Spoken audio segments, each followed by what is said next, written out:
In this video, we will configure and run storage transfer service. We will create an agent pool, then set up Docker transfer agent on Windows, and finally create and run transfer job in GCP. So let's get started.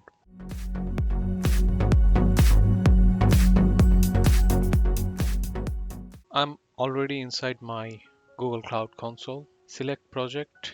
I'm using demo project. Next, enable Storage Transfer API. Go to navigation menu, APIs and Services, Library, search for Storage Transfer API and enable it from here. In my case, it is already enabled. We need a cloud storage bucket to transfer the files. Navigation menu, cloud storage, buckets. I already created a bucket here. Upload on-prem files, and right now it is empty. If you don't know how to create cloud storage bucket, please check my other videos.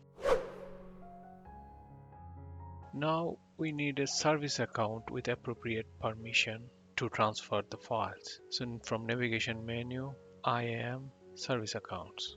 Let's create a new service account. Click create service account, provide a name, add a description, click create and continue.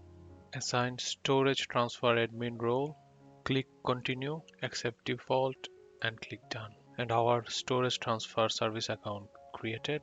We need to provide permission so that service account can modify files inside the bucket. So we need to provide storage object admin. Instead of giving it to the whole project, let's give that to the specific bucket. So that would be more secure. Navigation menu, cloud storage, buckets, and select the bucket. Click permissions, click grant access, new principal, provide our service account name, click select role, search storage object admin, and click save. And we can see storage object admin added to our storage transfer service account. Our service account permission setup is completed. Now let's download the JSON key file of the service account. Go back to service account and click storage transfer service account. Go to keys and let's create a new key. We want JSON format, create. Select the appropriate folder path where you want to download the file. So in my case, I'm downloading under file transfer folder and I rename the file name to the service account name. Click save. In this stage, we need to create agent pool that will be used by our storage transfer service to connect our local server to transfer files. Search storage transfer, and click agent pools. So right now there is no agent pool, only one default, but it is not no connection. Click create new pool, give it a name and display name same as the name. Bandwidth limit setup is optional, so I'm not setting up it. It's no limit. Hit create. So our on-prem pool is created, but it is not connected. Let's go back to our on-prem server and set up the agent. GCP agent pool is Linux based, so we cannot directly run the agent on Windows server. So we are using Docker desktop. So we'll create a Docker file and run the agent in the container. So I'm downloading Docker desktop from Docker official site and I'm selecting Docker desktop for Windows 64-bit. Download and install it. Once installation succeeded, you need to close and restart the server. Once Docker installed successfully, make sure it is up and running. And inside Docker desktop, we see no container right now running. Click here and we can see our Docker desktop is running. Now let's configure and run transfer agent container. Open PowerShell. Here is the command to run the Docker container. So it starts with docker run, means run the Docker container. --rm automatically removes the container when it stops. So -d is runs the container in the background mode. Even if we close this PowerShell window, Docker will keep running. And -v is the mounting volume. So here we are mounting two volumes, means two Windows folder we are mounting. So first one is our JSON key file for the service account. that we downloaded in our previous step. So under the Masudur key files folder, we have the JSON key file for the service account, and we are mounting that in here. And inside container, we are renaming it to transfer. So inside container, transfer folder means our JSON key folder in the server. And the second folder we are mounting under Masudur data to transfer, that's the actual data folder we want to transfer. And inside the container, we are calling it source dash data. And this part, we are telling what Docker image to use. This is Google's official transfer agent image, pulled directly from Google's container registry. Next, we need to provide our project ID. If you don't know how to get the ID, go to Google Cloud Console, click project. So we are using demo projects. So here is the ID we are using. And next, we are providing name of our agent pool. So our agent pool name is On-Prem Windows Pool that we created in our earlier step. If we go back to console, we created the agent pool On-Prem Windows Pool. Right now it is not connected, and we are using this name On-Prem Windows Pool here. And next we are telling where is our credential files, means GCP authentication. We are using JSON file, so that file actually under transfer folder inside the container, because we mapped in here, we mapped our key file folder and calling it transfer inside container. So inside container under transfer folder, we have this JSON key file. And finally, we are providing hostname, the agent with your server's hostname, so we can identify in the GCP console under the agent pool. All right, let's run the command. So image download in progress. So we downloaded the latest image. So the container created, and we can see a new container up and running. It is called Friendly Hawkins because we haven't provided any name here. So Docker gave a default name called Friendly Hawkins. So we can rename it, or we can stop and delete and then recreate the container back using a new parameter called name. So we're renaming the parameter as GCP transfer agent. Let's run it and verify.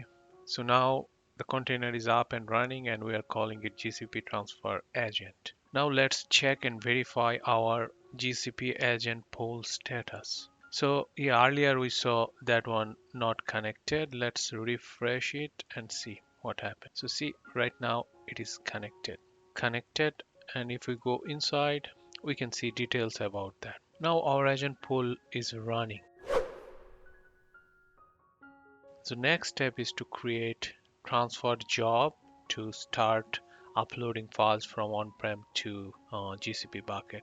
Click transfer jobs, create transfer jobs, select source type to POSIX file system, and destination type is Google Cloud Storage. Click next step. Here we need to select our agent pool, on-prem Windows pool that just we created, and under source directory path provide the container source directory path. Our path is / source data, because we can remember we configured this step here. So we mounted our local transfer folder to Docker image path is source data. So that's the path we need to use, not our local computer path. So we need to use the Docker container path, that is source data. So we put source data, click next step, and here select our destination bucket.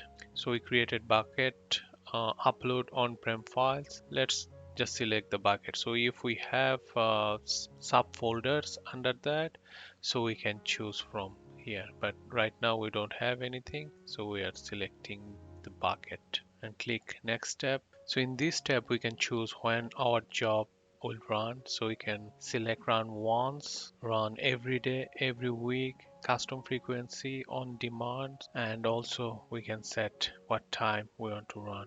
So for now, just run once, starting now. By default, GCP will auto-generate a unique and permanent job name, but if you want a custom one, deselect this one and then you can configure it here. But best practice is to use the default one.